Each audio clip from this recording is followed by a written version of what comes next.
Today we're going to be taking a look at this. This is the new GEPRC Cinebot35 and it is the latest drone from GEPRC which takes their new O4 Pro module up at the front. So it's a 3.5 inch Cinewhoop, and the very first thing that I noticed was it's really quite big, and because of that I kind of lowered my expectations a little bit. I really wasn't expecting all that much from this particular drone, but in the end it really did prove me wrong, but a little bit more on that later on. Now if you saw the first in this lineup, the Cinebot25, you'll notice that this just looks exactly the same but a little bit bigger, and I do like the new design that GEPRC has got with their Cinewhoops, but the trade-off for that is it is a little bit bigger, they are a little bit heavier than their previous generation counterparts, but that is the trade-off that we're making here in order to suit this O4 Pro module up front and just to have a slightly newer, more premium, bit more put together design. So before we go any further, a really quick disclaimer: the guys at GEPRC did send this out to me for free for review.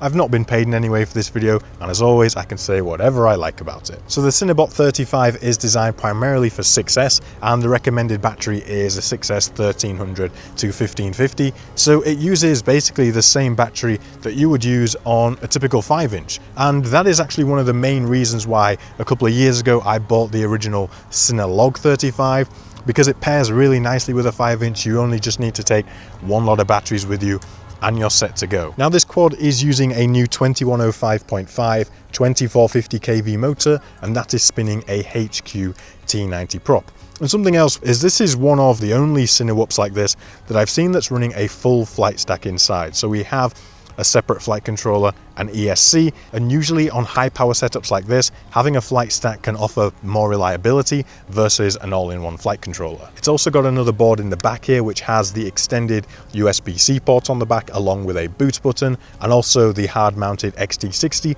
along with an anti-spark filter. So when you plug a battery in, you don't get a sudden zap or pop when you connect it, and I actually quite like having an anti-spark filter on there. It just makes the whole thing seem a little bit more premium. Now unfortunately on my particular unit, the actual USB-C port on the back there wasn't working. I did some troubleshooting, everything looks okay with the board, it just appears the actual port itself is damaged. Luckily I could still plug directly into the flight controller by removing this bottom plate, so I could still do the setup, but bear in mind this is one of the early production units, so fingers crossed you won't have the same issue that I did, but just know if you do have an issue with that, you can plug straight into the flight controller, but fingers crossed you don't. At the back we also have an M10 GPS, which is again under this nice little plate which keeps everything looking nice and premium, and that is a general theme that we've got going on with this Cinebot lineup. They just look really nice, really put together. You can't even really see any of the electronics from the outside. Really nice design here from GEPRC. And as always with GEPRC, in the box you get loads of extra hardware, some spare props, screws, other little bits and pieces,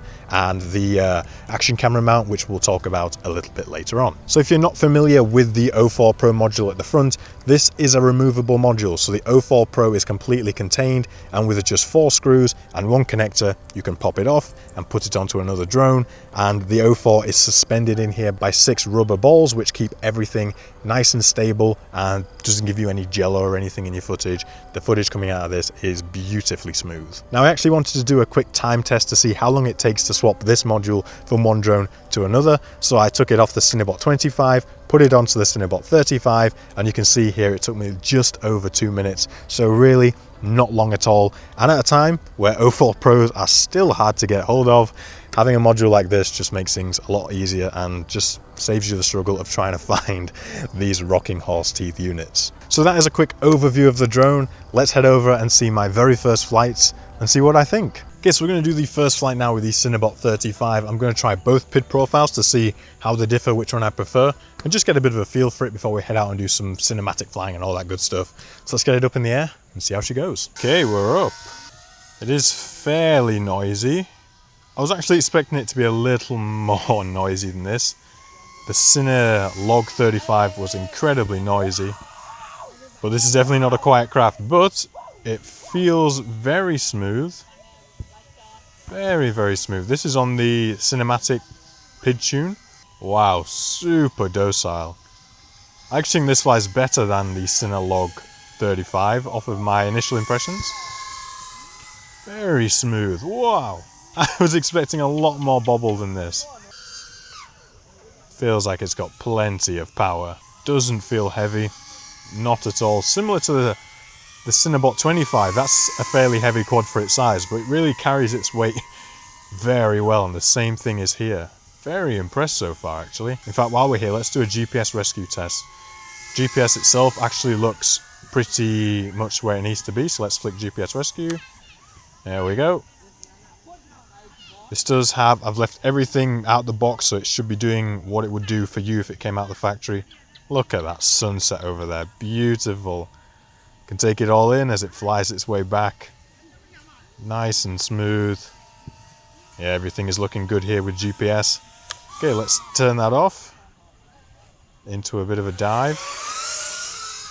It is pretty smooth. Let's try and give it a bit of a flick and see if it gets upset more in this profile.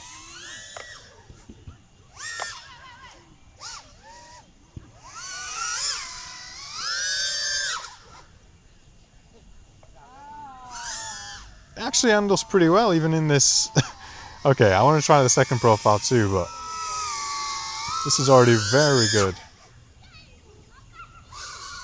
Bit of prop wash there. It actually flies so much better than I was expecting it to. I don't know why. I don't know why I thought I was expecting this to not fly so good because it's so big, but it doesn't feel like you're flying a giant Cinebot. It feels very smooth, quite floaty actually. Makes a bit of a racket. It flies nice. Okay, let's bring it back, switch the PIDs, increase the camera angle a bit, see what she can do. Okay, we're going to change the PIDs, left on the left stick, up on the right stick, profile, change that to juicy, and let me just go to my high rate profile, and then we should be good to go. So let's go back. Something I also forgot to mention at the start, the GPS pickup time was incredibly fast, so nothing to worry about there. Well, let's just get a little bit of this sunset here. Down through here. Up over the top. Wow, what a beautiful sunset we've got today. Okay, let's bring it back. Ripping it around a bit now.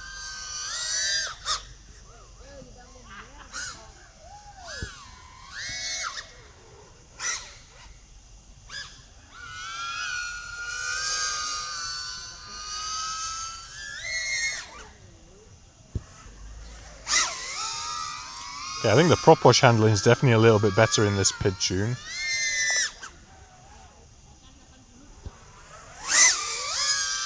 Yeah, definitely is. Okay, I do think this PID profile is definitely a little better suited to that acro flying. Prop wash handling's better, it feels a little bit tighter. The other one was like smooth and graceful. This does just feel that little bit more locked in, so I can see why they've done it. But yeah. Wow, it's actually got a lot of performances. A lot more performance than I was expecting. I didn't expect it to have this much get up and go. It really does just like, it's very well behaved.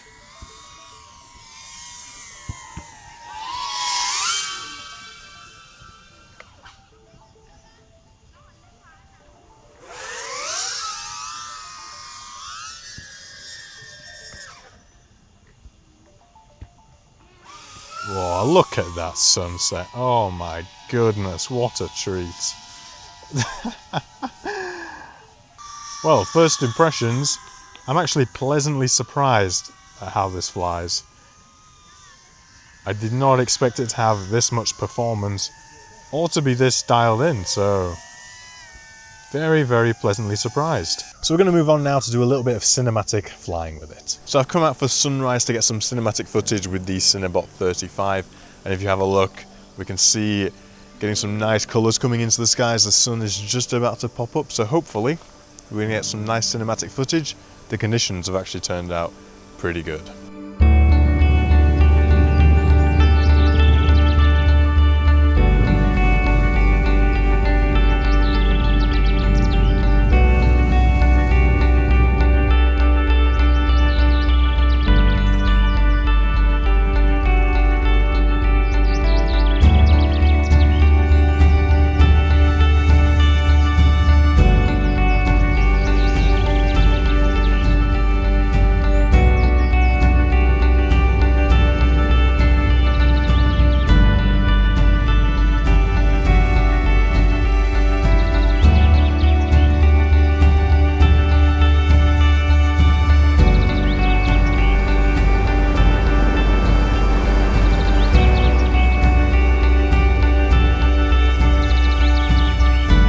I also visited some more locations, including this extremely windy beach, and although I could feel the wind pushing against me, the drone was still stable, smooth and controlled. I was really quite surprised at just how well it was able to handle itself, even in very high winds.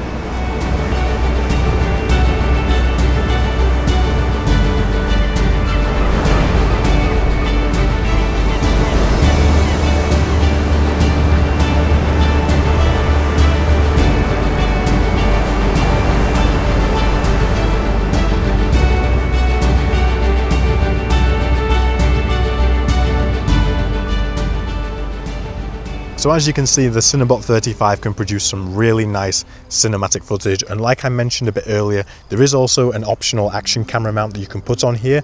You will have to remove this top section, pull out a few screws, and then you can sort of fit the action camera mount.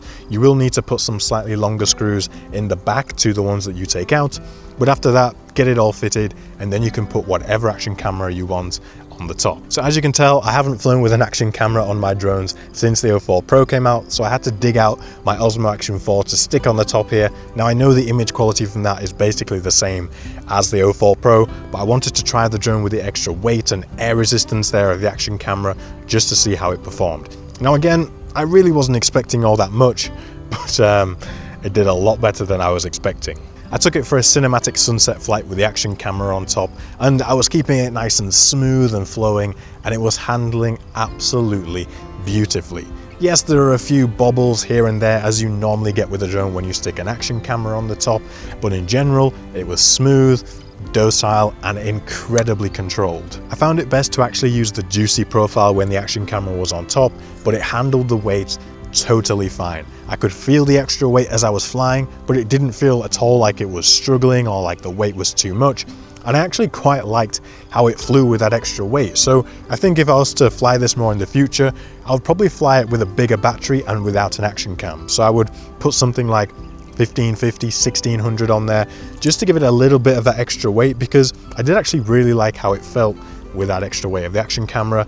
But yeah, I don't normally fly with an action camera, so I can get a little bit more flight time using that bigger battery. Now speaking of flight time, when you're flying with an action camera, the flight time does suffer a little bit. Without an action cam, I was getting around 6.5 minutes of cinematic flying on the Cinebot 35 on a 6S 1300, and with an action cam that was coming down to like 4.5 to 5 minutes, so that extra weight does drain that battery quite a bit quicker. And when you've got the action camera on top, it doesn't freestyle anywhere near as good as if you don't have an action cam, but obviously that is to be expected.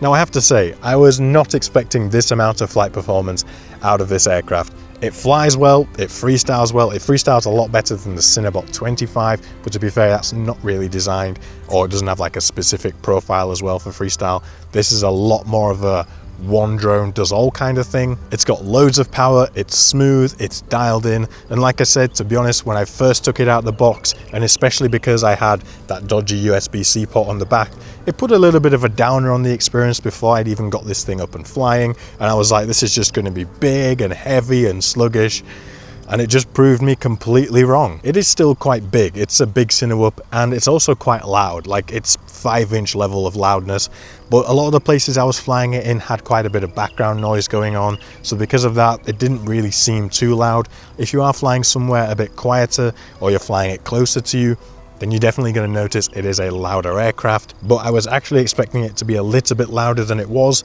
so again, in that respect, I was pleasantly surprised. And being pleasantly surprised also translated over to the flying experience, and I was genuinely surprised at just how much better this was than I was expecting. It flies really, really well. So if you want a nice, powerful Cinewhoop that can deal with that extra weight of an action camera, I do think that this is the way to go. And thinking back to compare it to my Cinelog35 V2, which is a little bit of a while ago now since I've flown that, I do think that this flies better from my memory of how that thing flew.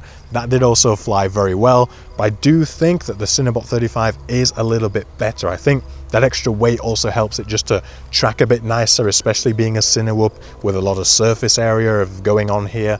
I do think that this is a better flying quad than the 35 V2 from memory, but I might be wrong there, so take that with a pinch of salt. Honestly, a great job from the guys there over at GEPRC. They made a fantastic, I was going to say little whoop then, they made a fantastic big whoop here. Like I said, it completely exceeded my expectations, and I think a lot of people are going to be very happy with a Cinebot 35. And if you want to be one of those happy people, I will leave a link to this guy down in the video description. It will be an affiliate link, so if you choose to buy using that link, I get a very small commission. It's a good way to help the channel, and it just lets GEPRC know that you went there after watching my video. Now, I hope that you have enjoyed this video right here. If you have, do me a favor and hit the like button down below. Also subscribe while you're there for more content like this in the future. I've got a lot of really exciting videos coming up that you do not want to miss. So thank you so much for watching.